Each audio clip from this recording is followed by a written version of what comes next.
boys and girls. How are y'all today? Good. Well, today we were in Miss Frizzle's classroom, and my friend Arnold said, hey, can't we just walk to the Science Museum instead of taking the Magic School Bus for our science project? We all thought about it and said, sure, why not? When we got there, we saw a cardboard Magic School Bus. Well, we thought it was. And then we thought we had been caught and had to give up the bus, but they didn't even know. When we got on the bus, all we heard was, flash! And all we thought was, oh no, here we go again. Then we were on a wild ride to find out more about our adventure. Read the book.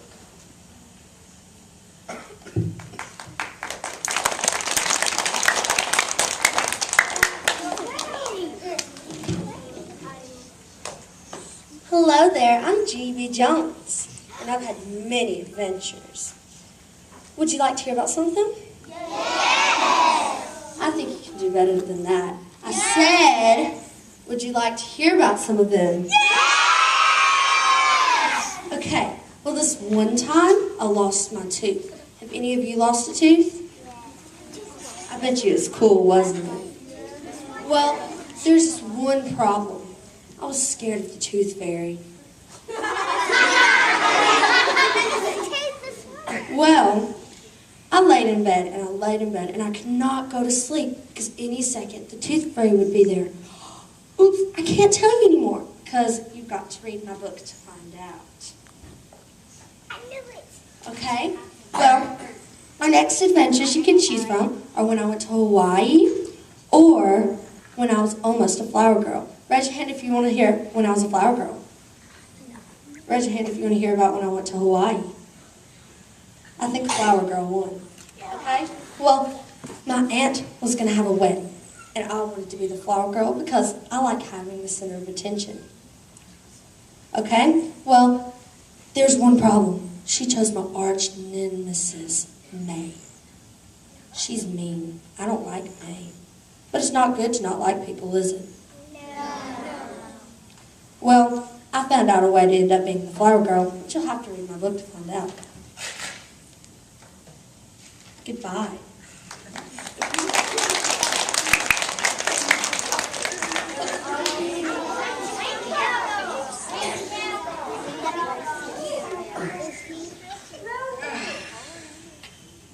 Howdy, partners. Does anybody like mysteries? Oh, yeah. How about dogs? How about cowboys, like me? Well, if you answered yes to those questions, then I'll have a series for you. Hank the Cowdog by John R. Erickson. This is about a dog who's framed for a murder of a hen. So he leaves his ranch to go live with the coyotes, and different kinds of crazy stuff happens, like an attack on his ranch. It's Coyotes versus Hank and Drover, who, by the way, Drover always complains about his legs to get out doing work. If you want to know the whole story, check out the original Adventures of Hank the Cowdog by John R. Erickson.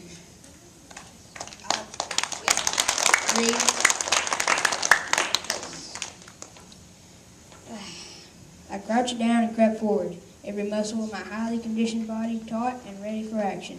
5 feet, 4 feet, 3 feet, 2.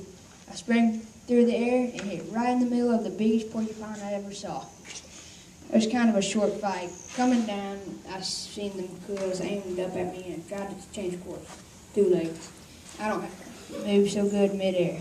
I lived right in the middle of him and BAM! Slapped me across the nose with his tail. Sure did hurt too. Brought tears to my eyes. I hollered for Drover to launch the second wave, but he had disappeared. Porcupine took another shot at me, but I dodged. Tore up half an acre of bush. And I got out of there faster than a jackrabbit getting chased by coons. I went back to the house and put in cushioned feet. My thoughts went back to the murder scene and evidence I had committed to memory. Bye.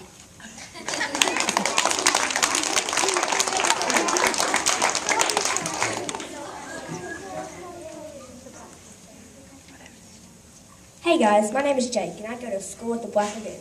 And apparently we have a new cafeteria lady, which I thought would be great, but not after what I heard. She puts bowling balls on top of spaghetti and real rats in her ratatouille. She sounds like the worst cook ever.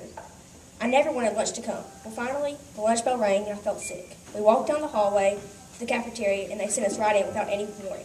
I couldn't imagine what was going to happen. Then we saw her. I was so shocked. Read the book to find out more.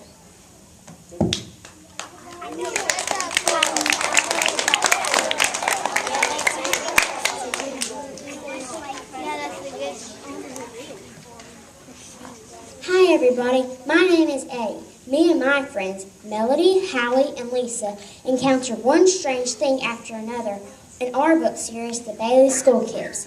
It all began when we got a new teacher. Her name was Mrs. Jeepers. She takes over the class. She acts strange and comes from Transylvania, just like a vampire. We found a very strange thing in her house, and I think she controls people with a brooch around her neck. Is she really a vampire? Do you think she's a vampire? Raise your hand if you do. Okay, raise your hand if you don't. Okay. Well, one of my favorite adventures was when we got a new gym teacher. He was short and talked with an Irish accent. He was really strange. He always wore a pouch with different colored stones in it. Soon after he arrived, Mrs. Jeepers began to act different. She was sleepy and had bags under her eyes. She also kept forgetting things. Was the gym teacher trying to steal something of hers? Who was the gym teacher? Well, these are only two of the amazing books in my book series. There are over 30 more books waiting to be read. Does Cupid work in the cafeteria? Do sea monsters ride motorcycles? Does Dracula play in a rock band? Is Santa a janitor? Does Frankenstein play hockey? You'll find out the answers to all these questions and many more if you read the Bailey School Kids book.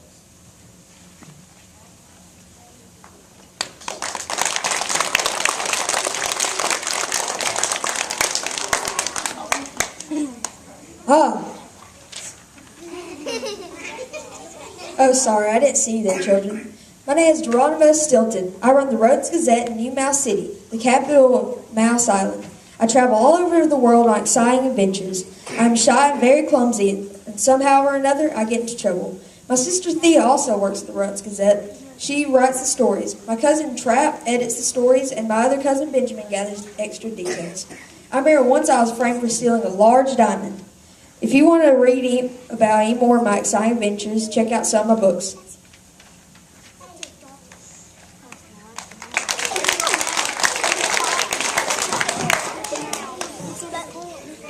Hey kids, I'm Pinkalicious. Has anybody read my book? If you haven't, I'm going to tell you a lot about me. Well, my favorite color is, pink. And I like everything pink. Who else likes the color pink? Oh yeah, almost forgot. I'm going to tell you a story about one time I turned pink. Yeah, it was awesome until I turned red. Yeah, it wasn't so great. Well, it was raining outside and my mom wanted to cook cupcakes, so she asked what color, and I said pink, of course. And I guess I ate too much. And next morning I woke up and I was pink. My dad thought I was playing with pink markers, but I wasn't. So Mama took me to the doctor, and the doctor said I had pinkinitis. Isn't that crazy? Anyways, well, he said I couldn't have anything pink. I couldn't eat bubble gum. I couldn't eat nothing pink. Well, I wasn't so happy about that. But when we got home, I asked my mom if I can have another pink cupcake, and she said no.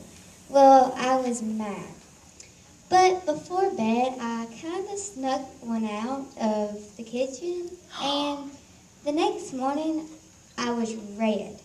I didn't want to be red at all. But I did change back to my normal color, but you're going to have to read my book to find out how. Thank you.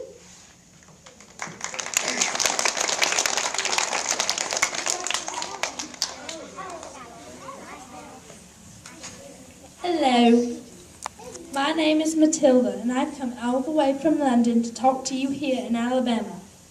It was a very long journey. Anyway, my book is Matilda, and I just want to tell you a little about myself. It all started when I was very young. I used to go to the library in my village every day while my mother went and played bingo. So, I read every book in that library because she went to play bingo a lot.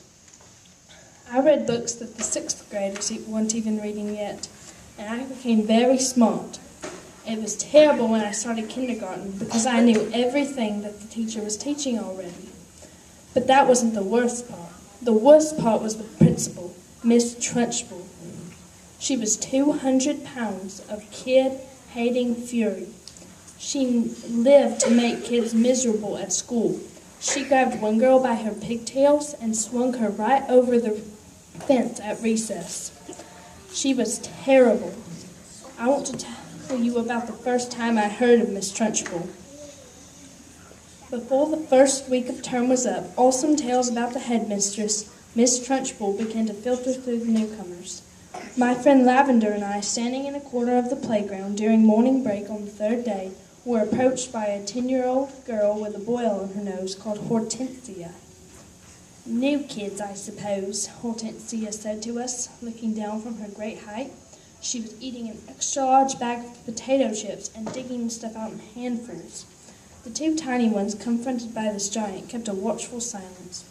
"Have you met the Trunchbull yet?" she said. "We've seen her at prayers," Lavender said, "but we haven't met her."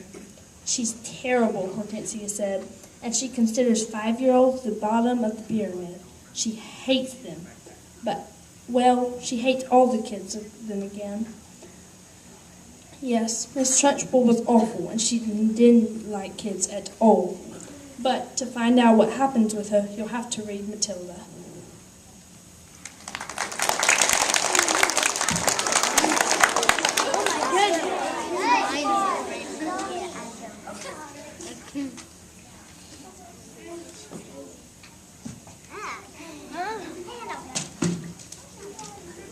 Hi kids, how are y'all doing today? Good! I think y'all can do better than that. Good! Well, my name is Whittle the Little, and, have y'all ever read the Butter Battle book? Well, the book is about Yooks who eat the butter side up, and the Zooks who eat their butter side down. Now that is crazy. The book is about they go into a war and fight each other to see who is better. They get out all these gadgets and gadgets like the Triple Slim Jigger and the Jiggle Rock Snatch 'em. I'm unhappy to say he came back the next day in a spiffy new suit with the big new machine, and he snarled as he said, looking frightfully mean, "You may fling those hard rocks with your Triple Slim Jigger, but I also now have my hand on a trigger. My wonderful weapon, the Jiggle Rock Snatch 'em, will fling them right back just as quick as you catch 'em. We'll have no more nonsense. We'll take no more gup from you Yooks who eat bread with the butter side up." Well, they keep fighting till they have to make a special decision. Just let me ask one question. Who is the Yook who eats their butter side up? Who's the Zook who eats their butter side down? Have a good day.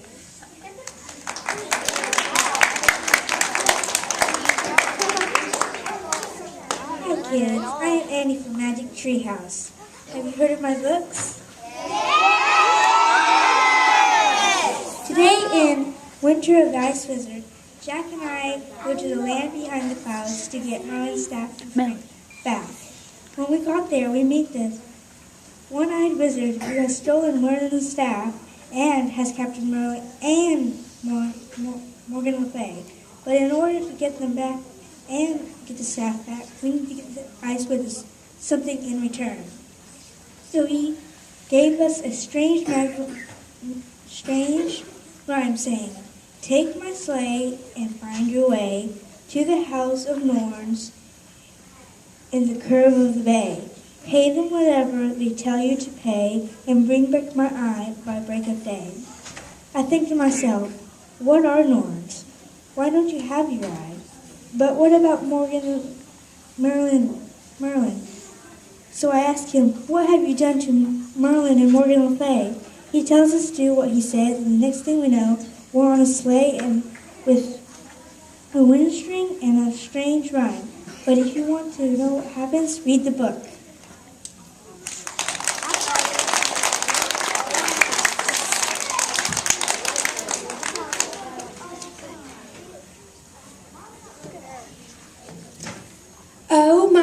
suckers, I made a terrible mistake. I was supposed to build the school with 30 classrooms in a row, but I accidentally built them on top of each other, 30 stories high. I said I was very sorry many times, but I messed up terribly this time. My little mistake made the whole school go crazy, especially the 13th floor. Every day I hear crazy stories about that particular floor. There's even this kid named John, and he can only read upside down along with all the other kids that turned out sideways. Also, there's a teacher, and her name is Miss Gorf, and she's the meanest of all teachers. I'm sure none of y'all have mean teachers, am I right? She even hangs kids by their... Oops, I almost told you. You've got to read the book to find out the mystery of Miss Gorf. My book is called Sideways Stories from Wayside School by Louis Sachar. Check it out.